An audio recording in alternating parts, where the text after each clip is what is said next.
The legacy of gold. The day began like any other for James Carter, a dedicated father and hard-working supervisor at a local warehouse. He had just finished his shift, his muscles aching but his spirit strong. He decided to stop at a family-owned gas station on the outskirts of Atlanta, a place he frequented for its quiet charm and friendly faces. The sun hung low in the sky, painting the horizon with hues of gold and crimson. James adjusted the chain around his neck, its familiar weight offering a small sense of comfort. The chain wasn't just an accessory, it was a lifeline to his past.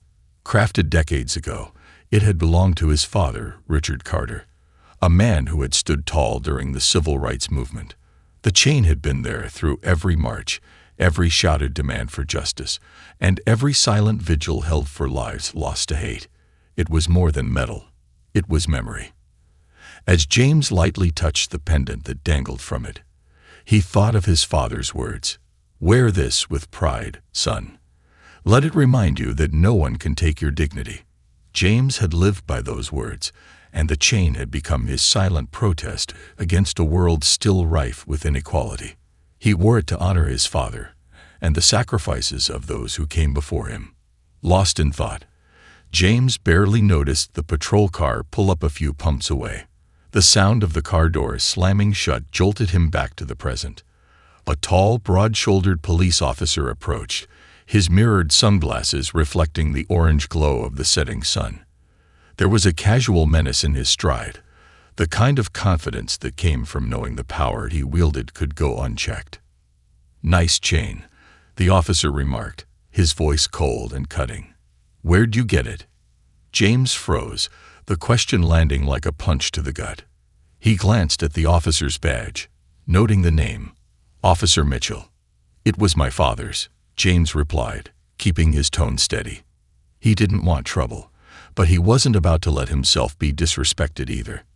Mitchell tilted his head, his lips curling into a smirk. "Your father's, huh? Do you have any proof of that? A receipt, maybe?" James blinked, caught off guard by the absurdity of the question. "It's a family heirloom. There's no receipt for that." The officer chuckled, a low, mocking sound. "Yeah, sure. Let me guess, you just happened to stumble across it, right? Or maybe you borrowed it from someone who doesn't know you have it." A flicker of anger ignited in James's chest. He clenched his fists at his sides, forcing himself to remain calm. The weight of the officer's insinuation was all too familiar, a burden he and countless others had carried for generations. "Look, officer, I haven't done anything wrong. I'm just here to get gas and go home." "Is there a problem?" James asked, his voice firm but measured. Mitchell stepped closer, invading James's personal space. "Yeah, there's a problem. That chain looks like it could be stolen property. I'm gonna need you to hand it over so we can verify its ownership." James's jaw tightened. "I'm not handing over anything. This chain has been in my family for decades. It's not stolen." The crowd at the gas station began to take notice. Drivers paused mid-pump, their curiosity piqued by the escalating tension. James could feel their eyes on him, the weight of their silent judgment pressing down. His pulse quickened, but he refused to back down. Mitchell's smirk faded, replaced by a hard glare. "I'm not asking, Mr. Carter. I'm telling you. Hand it over." "No," James said firmly. "You don't have the right to take it." For a moment, time seemed to stand still. Then, with a sudden movement, Mitchell reached out and yanked the chain from James's neck. The pendant's sharp edges scraped against James's skin, leaving a raw, stinging line in its wake. A collective gasp rippled through the crowd. James stumbled back, his hand instinctively reaching for his now bare neck. The emptiness was like a wound, deeper than the physical pain. "You can pick it up at the station after we verify it's not stolen," Mitchell said with a sneer, slipping the chain into his pocket. James stared at the officer, his fists trembling with suppressed rage. He wanted to scream, to demand justice, but the humiliation and helplessness were suffocating. Mitchell turned on his heel, striding back to his patrol car with the confidence of a man who believed he was untouchable. The whispers of the onlookers grew louder, a murmur of shock and indignation. James felt their stares, each one a reminder of his public humiliation. He closed his eyes, taking a deep breath to steady himself. Just as Mitchell reached for his car door, a black SUV screeched into the gas station lot, its tires kicking up dust. The vehicle came to a halt with a precision that spoke of authority. The door swung open, and out stepped a man in a tailored suit, his presence commanding and his movements deliberate. His badge gleamed in the fading sunlight, the letters FBI catching every eye in the crowd. "What's going on here?" the man demanded, his voice sharp and unwavering. Mitchell hesitated, his arrogance faltering for the briefest moment. "Just handling business," he replied, motioning toward James with a dismissive wave. The man's eyes narrowed as he took in the scene. The red mark on James's neck, the expressions of the onlookers, and the smug tilt of Mitchell's chin. Turning to James, he asked gently, "Are you okay?" James hesitated, his voice thick with emotion. "He took my chain," he said, his anger and humiliation spilling into the words. "It belonged to my father." The FBI agent's jaw tightened. He turned to Mitchell, his tone icy. "Is that true?" Mitchell shifted uncomfortably. "It's standard procedure." He couldn't prove it was his. The agent stepped closer, his presence towering over Mitchell. "Show me the chain." Mitchell hesitated before pulling it out of his pocket. As he held it up, the agent's expression darkened. "You just made the biggest mistake of your career," he said, his voice low and brimming with fury. The color drained from Mitchell's face. "I was just." "Save it," the agent snapped. "This isn't over." The crowd watched in stunned silence as the agent handed the chain back to James, his tone softening. "We'll make this right. I promise." James took the chain, his hand trembling. The weight of it felt different now, heavier, as though it carried not just his father's legacy, but also the pain and injustice of the moment. The story was far from over, and James could sense that the wheels of justice were beginning to turn. Whatever happened next, he knew one thing for certain. He wasn't alone in this fight. The power of a legacy. The SUV's arrival had disrupted the fragile tension in the air. The man in the suit, who introduced himself as Special Agent Marcus Carter, radiated authority and composure. What most of the crowd didn't know was that Marcus wasn't just an FBI agent. He was James's son. James hadn't seen Marcus in months. Marcus's demanding job often kept him away, but their bond remained unshaken. The sight of his son stepping out of the vehicle filled James with a mix of relief and surprise, though the sting of humiliation still burned in his chest. "Dad," Marcus said softly, placing a reassuring hand on James's shoulder. "I need you to trust me on this." James nodded, the raw emotions of the encounter making words difficult. He watched as Marcus turned his full attention to Officer Mitchell, who now seemed smaller and less self-assured. "Officer Mitchell," Marcus began, his voice sharp and steady, "would you care to explain why you forcibly removed my father's chain without cause or a warrant?" Mitchell hesitated, visibly caught off guard by the familial connection. "I was following standard procedure," he stammered, trying to regain his composure. "The chain looked suspicious, and I had to verify its ownership." Marcus's eyes narrowed. "Standard procedure does not involve publicly humiliating a civilian or confiscating personal property without probable cause. You've not only overstepped your authority, but also violated several constitutional rights. That's misconduct at best and blatant abuse of power at worst." The crowd had grown larger, their whispers turning into audible murmurs of agreement. Phones were raised, recording the scene, ensuring that no detail would go unnoticed or forgotten. Mitchell's face flushed with frustration and fear. "Look, I thought it was stolen. I was doing my job." Marcus stepped closer, his calm demeanor razor-sharp. "Your job is to protect and serve, not to act on baseless assumptions or prejudice. You didn't ask for any proof, and you escalated without cause. That's not doing your job. It's abusing it. James felt a swell of pride watching Marcus dismantle the officer's defenses with precise words. Marcus had always been a natural at commanding attention, a skill honed through years of navigating difficult situations as an FBI agent. Now, Marcus continued, his voice dropping an octave, "You're going to explain to your supervisor why you've targeted an innocent man and confiscated his property without justification." Mitchell's attempt to respond was cut short as Marcus pulled out his phone and made a call. Within minutes, the hum of another police car signaled the arrival of a higher-ranking officer, Sergeant Harris. Harris, an older man with a stern face, stepped out and immediately assessed the situation. "Agent Carter," Harris greeted Marcus, his tone neutral but wary. "What seems to be the problem?" "Sergeant," Marcus replied, "we have a case of misconduct. Officer Mitchell here unlawfully confiscated personal property from my father, James Carter, without cause. I expect this matter to be resolved immediately." Harris turned to Mitchell, his brow furrowing. "Mitchell, is this true?" Mitchell fidgeted under the weight of his superior's gaze. "It was a misunderstanding, sir. I thought the chain might have been stolen." "Did you ask for proof?" Harris demanded. "Did you follow protocol?" Mitchell's silence was answer enough. Harris sighed heavily and shook his head. "We'll handle this internally, Agent Carter," he assured Marcus. But Marcus wasn't satisfied. "No, Sergeant, this isn't just an internal matter. This is about accountability.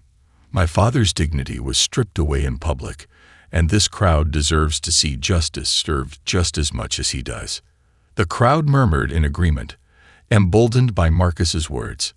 Harris nodded reluctantly. "Mitchell, hand over your badge and gun. You're suspended pending a full investigation." Mitchell's face paled as he complied, the weight of his actions finally dawning on him. As he handed over his badge, he glanced at Marcus and James, his expression a mix of anger and shame. With Mitchell dealt with, Marcus turned back to the crowd.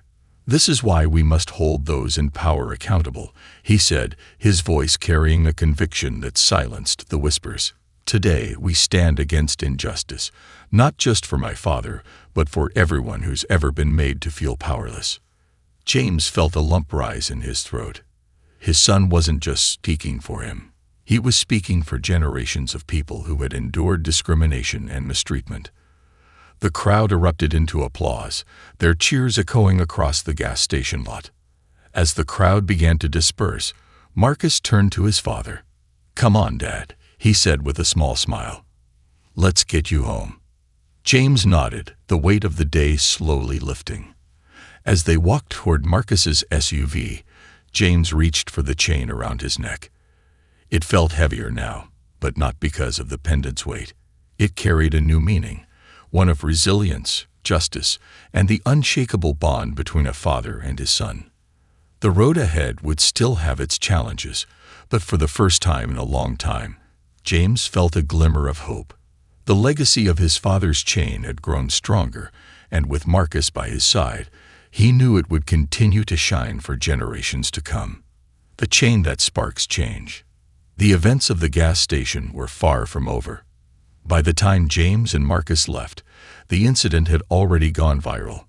Videos recorded by bystanders were flooding social media. Hashtags like #JusticeForJames and #HoldThemAccountable began trending within hours. Comments poured in from around the world, demanding justice and transparency. James sat quietly in Marcus's SUV as they drove toward his modest home. The familiar hum of the vehicle offered little comfort. His fingers idly traced the chain resting around his neck, his mind replaying the humiliation he had endured. He glanced at Marcus, whose face was set in a grim expression of determination. "Son," James began, breaking the silence, "I appreciate everything you did back there, but what happens now?" Marcus's grip tightened on the steering wheel. "Now, we don't stop. That officer crossed a line, Dad, and this isn't just about you anymore. This is about every person who's had to deal with that kind of abuse and walked away feeling powerless. James nodded slowly, but doubt lingered in his heart. He had lived long enough to know that justice wasn't always served, especially when those in power were involved. Yet, seeing Marcus's resolve stirred something in him, a faint hope that maybe this time would be different. When they arrived at James's home, they were greeted by a small crowd of neighbors and friends who had already heard about the incident. James stepped out of the car, surprised by the warm reception. One by one, people came forward to offer words of support and solidarity. "You're not alone in this," said Mrs. Peterson, an elderly neighbor who had known James since he was a boy. "We've got your back." James was moved by their kindness, but he still felt the weight of the day pressing down on him. After thanking everyone, he and Marcus retreated inside, away from the growing noise of the outside world. The call for action. Later that evening, Marcus was seated at the kitchen table, his laptop open, and his phone buzzing incessantly. He had already contacted local civil rights organizations and was drafting an official complaint to the police department. Meanwhile, James sat in his recliner, watching the news coverage of the incident. "This is bigger than us, Dad," Marcus said, not looking up from his laptop. "People are rallying behind you. This could be the case that forces some real change." James sighed. "I don't want to be the face of some movement, Marcus. I just want to live my life without being treated like a criminal." "And that's exactly why we have to do this," Marcus argued, his tone firm. "So you, and others like you, can live without fear of being humiliated for no reason." A conversation was interrupted by a knock at the door. Marcus rose to answer, finding a young woman with a camera crew standing on the porch. "Mr. Carter?" she asked, glancing past Marcus to where James sat. "My name is Lisa Harper. I'm a journalist with Channel 8. We'd like to talk to you about what happened today." James hesitated, unsure if he wanted his private pain to become public spectacle. But Marcus gave him an encouraging nod. "This is how we make them listen, Dad." After a moment's thought, James agreed. The interview was conducted in the living room, with James recounting the events in a measured tone. Lisa listened intently, her questions thoughtful and respectful. As the interview concluded, Lisa turned to Marcus. "Your actions today have already sparked a conversation. Do you think this will lead to any meaningful change?" Marcus didn't hesitate. "It has to. We can't keep letting these abuses of power go unchecked. This isn't just about my father. It's about accountability and respect for every person, regardless of their background." The unfolding storm. The next morning, James woke to find his phone flooded with messages and missed calls. Marcus was already up, his laptop glowing with headlines featuring James's story.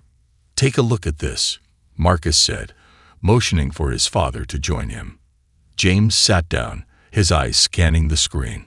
Articles from major news outlets were covering the incident, and public figures were sharing the story on social media. Civil rights leaders, celebrities, and even a few politicians were speaking out, calling for an investigation into Officer Mitchell and the systemic issues within the department. "This is a lot," James said, overwhelmed by the attention.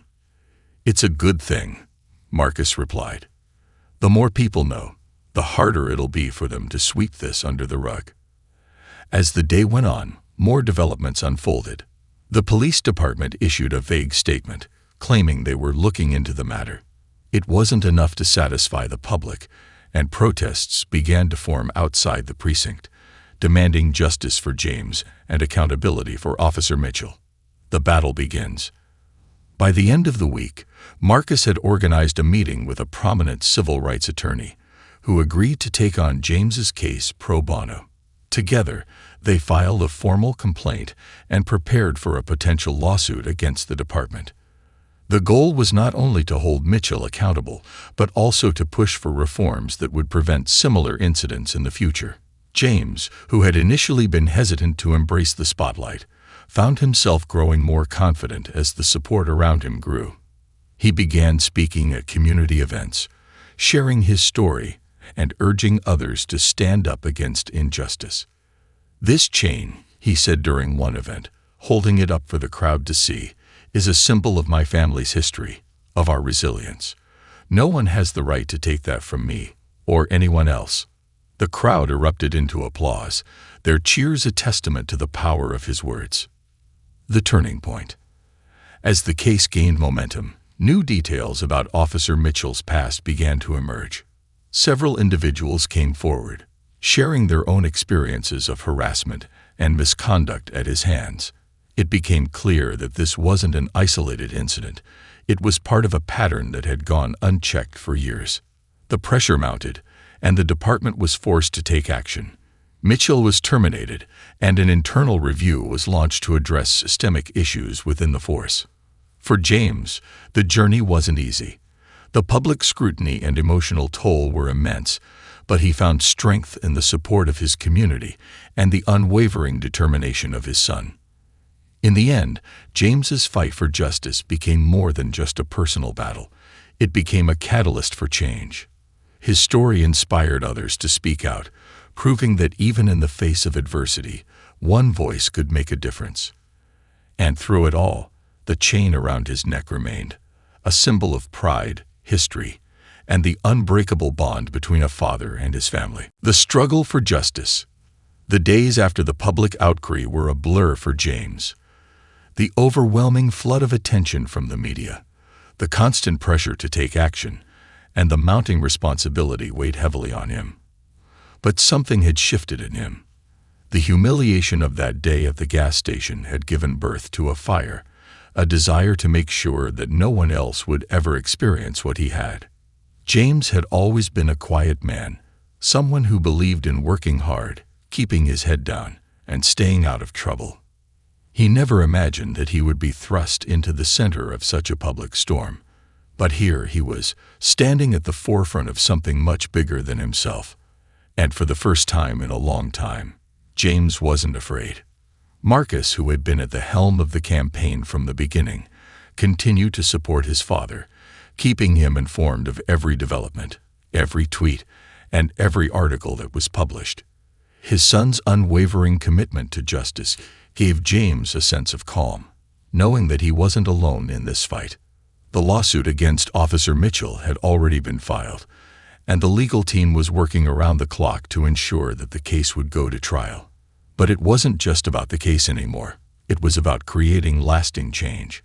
It was about ensuring that the next person who wore a gold chain or the next person who stood in a gas station wouldn't have to fear the kind of treatment James had endured. A moment of reflection. One evening, after a particularly exhausting day, James sat alone in his living room. The quiet hum of the refrigerator and the occasional rustle of the wind outside filled the space. The house was peaceful, yet he couldn't shake the weight of the world pressing down on his shoulders. He stared at the gold chain resting in his hands. The pendant gleamed in the dim light, reflecting the same warmth it had always had. But now, it felt like more than a symbol of his father's legacy. It felt like a rallying cry, a beacon for others who had suffered at the hands of discrimination, bigotry, and injustice. James's thoughts drifted back to the day he first received the chain. His father had placed it around his neck, telling him, "This chain represents more than our family. It represents every person who's been told they don't belong. It's a reminder that we have the right to stand tall, no matter what anyone says." Those words had always resonated with James, but now they seemed more powerful than ever. His father's fight for civil rights had never truly ended. It was just a new generation's turn to pick up the torch. The rally for change. The public protests, which had initially been sparked by the incident at the gas station, continued to grow in size and intensity. People from all walks of life, black, white, Hispanic, Asian, and more, had come together in support of James. The message was clear. This wasn't just about one man's chain, but about the systemic racism that permeated every level of society. One weekend, a large rally was scheduled to take place outside the police precinct where Officer Mitchell had worked. James had agreed to attend, but he didn't know what to expect. He had heard stories of peaceful protests being met with violence, of well-meaning citizens being swept up in chaos. But this time, James wasn't afraid. He was ready to stand tall. When he arrived at the rally with Marcus, he was amazed at the turnout. Hundreds of people had gathered, holding signs demanding justice for James and for every victim of police misconduct. The energy was electric, a palpable sense of unity and purpose filling the air. Marcus stood beside his father, watching the crowd with pride. "This is just the beginning, Dad," he said, his voice resolute. "This is how we make a difference." James nodded. He could feel it in his bones, the energy of those around him, the feeling that they were all part of something much bigger than a single fight. This was a movement, a collective demand for justice that could no longer be ignored, a change in the system. As the rally unfolded, local news outlets broadcasted the events live. The movement that had been sparked by James's ordeal had gained momentum. Politicians from both sides of the aisle began to take notice, speaking out in support of the protests. Some called for reform within the police department, while others echoed the need for more widespread changes to the justice system itself. Meanwhile, the legal battle was intensifying. The internal investigation into Officer Mitchell's actions had resulted in more shocking revelations. It wasn't just his previous record of misconduct that had come to light. It was also the deep-rooted culture of racism within the precinct.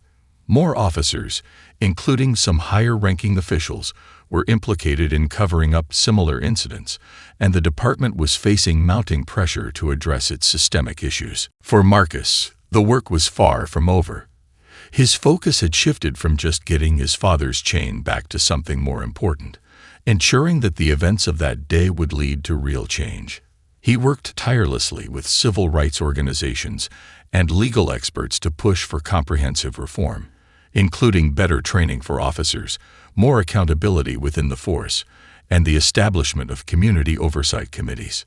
Marcus was quick to remind James, "This isn't just about one officer. This is about a system that needs to change from the top down." The road to accountability. Days turned into weeks, and the pressure on the police department continued to mount. The public's outcry grew louder, especially as more instances of police brutality and racial profiling were uncovered. The stories of people like James, who had experienced humiliation and mistreatment at the hands of law enforcement, began to flood social media and news outlets. James, who had once been a quiet man, now found himself becoming an unwitting spokesperson for the movement. But as uncomfortable as the attention made him feel, he couldn't turn away. He knew that his voice, along with the voices of others, was the catalyst for change. The media began to cover the larger story, how one incident at a gas station had sparked a nationwide conversation about race, power, and accountability. The hashtag Justice for James continued to trend, and support poured in from around the globe. Activists rallied, holding marches and sit-ins to demand that the justice system be held accountable for the wrongs it had committed. James could see the progress, but he also knew that change would not come easily. It would take time, patience, and tireless effort. The fight for justice was not a quick battle. It was a war that would require the collective strength of every person who believed in the cause. A legacy in the making. As the weeks passed, James felt his resolve strengthening. The weight of the chain around his neck no longer felt like a burden. It was a constant reminder of the fight that had to continue. He had become a symbol of resilience, of standing up in the face of adversity, and of never giving up. One evening, as James and Marcus sat on the porch, watching the sun dip below the horizon, Marcus spoke up. "Dad, do you think things are going to get better?" James took a deep breath, feeling the cool evening breeze on his face. "I think they're already getting better, one step at a time." Marcus looked at his father, a proud smile tugging at his lips. "I'm proud of you, Dad." James smiled back, feeling the love and respect that had always existed between them. "I didn't do this alone, son. This is all of us together. And we're just getting started." The road ahead would be long, but James knew that change was coming. And with the legacy of his father's chain, of everything it represented, he would continue to stand tall, no matter what. The unraveling of a system. As the public's demand for justice continued to grow, the pressure on the police department reached a boiling point. Protests, rallies, and petitions surged, urging the department to address not only Officer Mitchell's actions, but the deeper, systemic issues that allowed such behavior to persist unchecked. James's case, which had started as a painful personal ordeal, had blossomed into a movement that brought the issue of racial injustice in law enforcement to the forefront. For James, it was a surreal experience. He had never imagined that something as simple as a gold chain, something so personal and so tied to his family's history, would catalyze such widespread change. Yet here he was, his name and story echoing across media outlets, driving conversations that had been avoided for too long. In the midst of it all, Marcus had become a central figure. As his father's legal counsel and the face of the campaign for reform, Marcus was constantly on the phone, attending meetings and orchestrating efforts to hold the police department accountable. The weight of it all rested heavily on his shoulders, but he remained resolute. His mission wasn't just about punishing a single officer. It was about making sure that future generations wouldn't have to fight the same battles his father had faced. The FBI investigates. By the end of the month, a federal investigation had been launched into Officer Mitchell's actions, as well as the broader patterns of misconduct within the precinct. The FBI, now fully involved, conducted interviews with several officers, past and present, as well as civilians who had encountered Mitchell and other members of the department. The investigation was methodical, thorough, and most importantly, independent, no longer confined to the walls of the department that had shielded its own for too long. James's testimony, along with that of several others who had been unfairly targeted, was crucial in shining a light on the deep-seated issues within the force. The revelations were damning. In a landmark move, it was revealed that several high-ranking officers in the department had been complicit in covering up racial profiling and unlawful practices. Internal memos surfaced that showed a pattern of discrimination in the handling of certain cases, particularly when dealing with minority communities. Mitchell's behavior, while reprehensible, was not an isolated incident. It was part of a much larger systemic failure. The public's reaction was swift and unforgiving. Protesters swarmed city halls, calling for the resignation of corrupt officers and the dismantling of programs that allowed for unchecked power within the police force. The outcry was deafening. The fight for accountability. As the investigation unfolded, the media's focus shifted.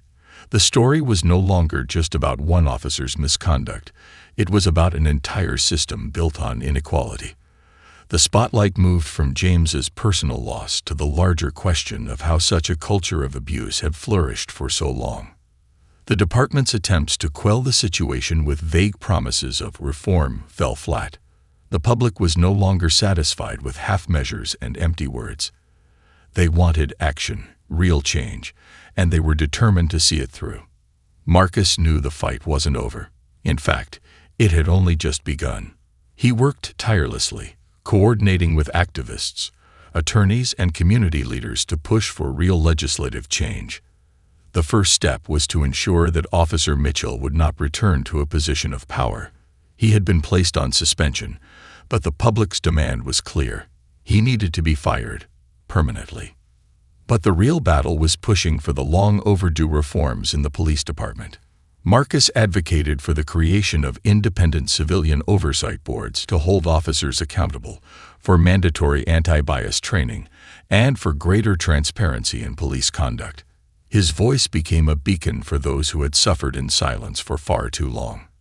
The moment of reckoning.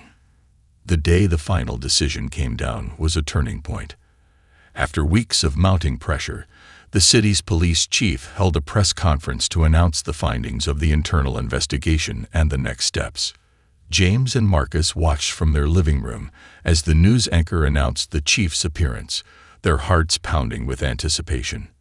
As the chief stepped up to the podium, the air felt thick with tension. The chief began by acknowledging the systemic failures that had been uncovered, addressing the public with a rare humility. He spoke of the department's commitment to change, to rebuilding trust with the community, and to holding those responsible accountable.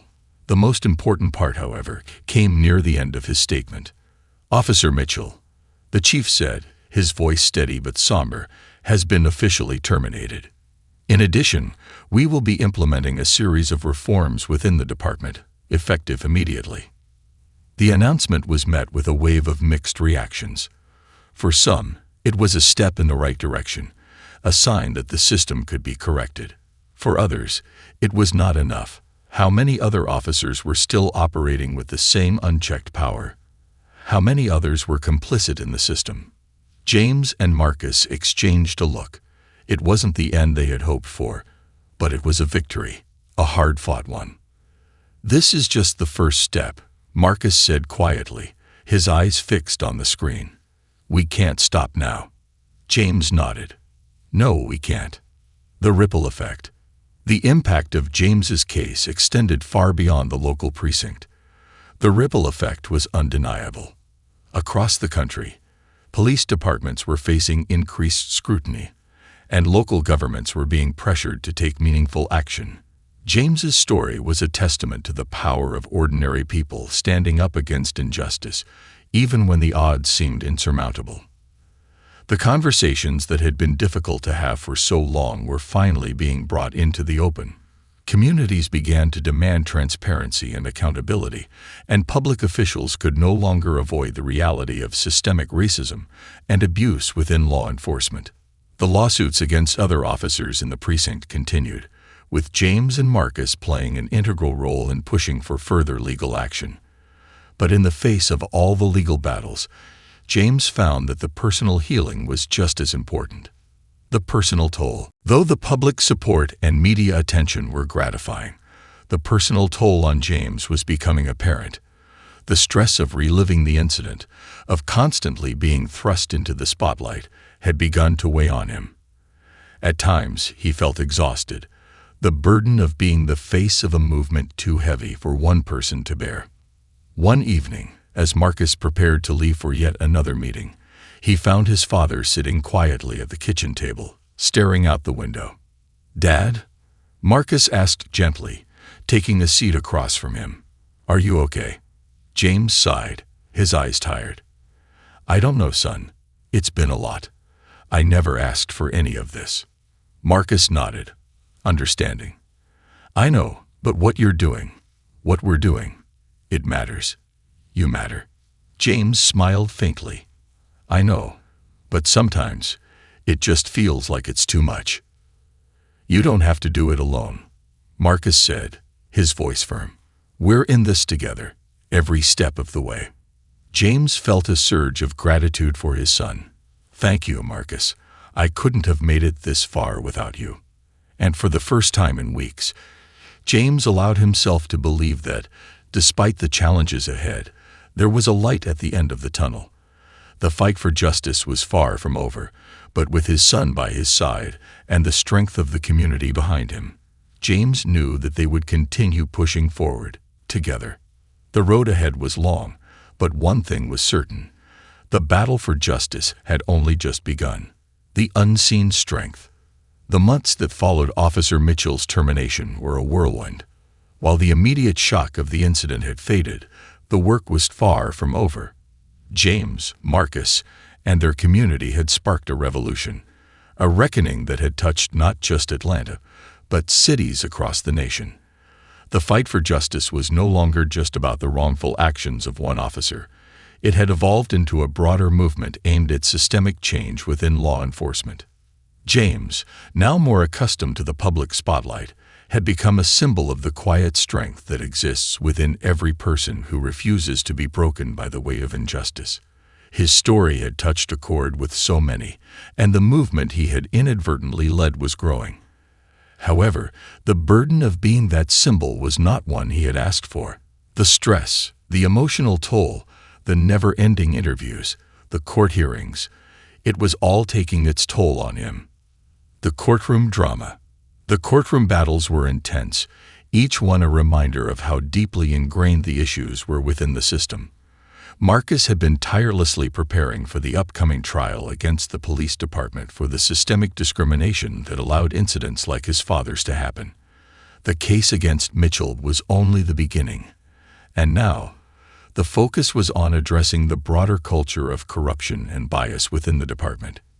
James had been called to testify again.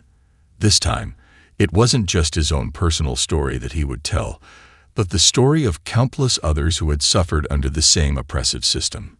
He had prepared himself for the emotional strain of reliving that day at the gas station, but the weight of it still felt crushing when he sat on the witness stand. The defense lawyer for the police department tried to undermine James's testimony, suggesting that his version of events was exaggerated, that he had misinterpreted the officer's actions as racial profiling. But James, though nervous, stood firm. His voice steady, he explained the profound effect of the incident on his life and how the officer's actions were just the tip of the iceberg. The lawyer attempted to belittle him, to call his emotions into question, but James refused to buckle under the pressure. "I didn't misinterpret what happened that day," James said, his voice ringing with sincerity. "I was humiliated, stripped of something that had been passed down through generations of my family. It wasn't just a chain. It was my father's legacy. It meant something. That officer didn't just take my chain. He tried to take my dignity." The courtroom was silent, the weight of his words sinking in. For the first time, the defense seemed to lose its footing, its tactics no longer working as effectively against a man who had nothing left to lose. The growing movement. While the legal battle raged on, the movement outside the courtroom continued to build momentum. People from all over the country had rallied behind James's story, and now they were demanding not only justice for him, but also reform for communities across the nation. The rallies that had once been small gatherings outside the precinct had evolved into organized marches. Activists, civil rights leaders, and everyday citizens took to the streets, standing united against the abuses of power that had affected so many. The cause had taken on a life of its own, transforming from a single incident into a nationwide call for change. Marcus continued to coordinate the legal efforts while also serving as a key spokesperson for the movement. His father, though hesitant at first to become a public figure, was now a beacon of hope for those who had felt powerless for so long. James spoke at rallies, sharing his experience and urging others to speak out against injustice. "We cannot be silent any longer," James said at one of the rallies, his voice strong as he addressed the crowd. "What happened to me, what happened to so many of us, cannot go unnoticed. It is time for us to demand accountability, for us to demand respect." The response was deafening. The crowd cheered, their voices raised in unity. James felt a wave of gratitude wash over him, realizing that his fight had become something much bigger than he had ever imagined.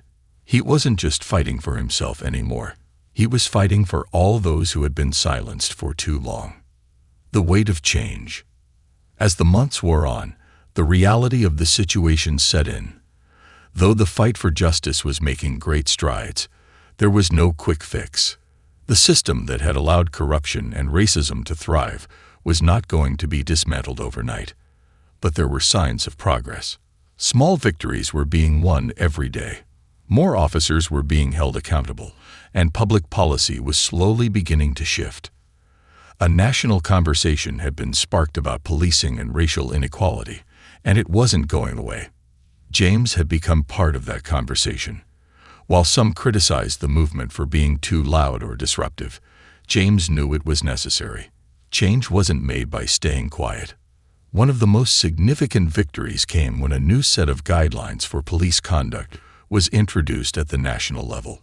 It wasn't perfect, and it wasn't the end of the road, but it was a step in the right direction. The guidelines included mandatory anti-bias training for all law enforcement officers, new protocols for handling cases of racial profiling, and the creation of civilian review boards that would hold police officers accountable for their actions. Marcus's voice, along with countless others, had helped bring these issues to light. They had fought tirelessly to ensure that the voices of marginalized communities were heard. A father's reflection. One evening, as James sat alone on the porch of his home, watching the sunset, he found himself reflecting on the journey he had been on. The man who had once lived quietly, keeping his head down, had become an unlikely hero, a symbol of resilience and dignity. The weight of his father's legacy, once a heavy chain around his neck, now felt like a crown. James thought back to the day his father had given him that chain, telling him it was a symbol of strength. Now, that strength had taken on new meaning. It wasn't just the strength to endure, it was the strength to fight back, to stand tall even when the world tried to knock you down. James looked down at the chain once more, the gold gleaming in the fading light. It was a symbol of his father's life, his sacrifices, and his enduring fight for justice. And now, it was a symbol of his own journey, one that had been full of pain, but also of purpose. He wasn't just fighting for his family or for himself anymore. He was fighting for the countless individuals who had been oppressed, silenced, and forgotten by a system that had failed them. The fight for justice was ongoing. It would never be fully realized until every individual, no matter their race or background, could live without fear of being unfairly targeted or treated as less than human. But as James sat there, the last light of the day washing over him, he realized something. They had made a difference, and they were only getting started. The road ahead would be long, but with his family by his side and the support of countless others, James knew they would continue to push forward until the change they had fought for was undeniable. And that, in itself, was victory.